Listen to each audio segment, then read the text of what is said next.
أنا إيمان شديد، فاوندر وسي او ديسكفري أكاديمي.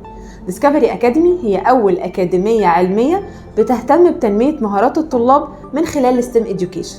ازيكم عاملين ايه؟ انا اسمي نجيب احمد، عندي 9 سنين، طالب ديسكفري اكاديمي للعلوم. تعالوا اوريكم ديسكفري اكاديمي بتعمل ايه. روبوتكس والكترونكس وبروجرامينج وفوتوشوب وارت ومنتل ماس. ديسكفري معتمدة من ستيم.org الأمريكية.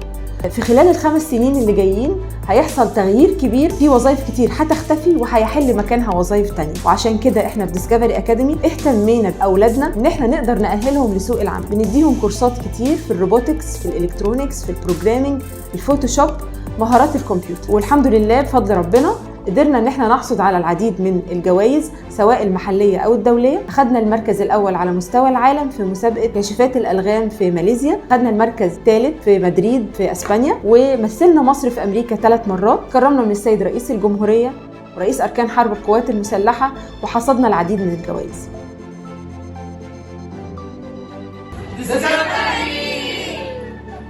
ديسكفري أكاديمي بتهتم بالأطفال من سن 5 سنين ولحد 18 سنة. دخلت ديسكفري اكاديمي من 2 سنين. انا اتعلمت هنا حاجات عمري ما تخيلت ان اتعلمها. اتعلمت حاجات كتيره جدا من ديسكفري، اهمها بالنسبه لي كان عدم التوتر.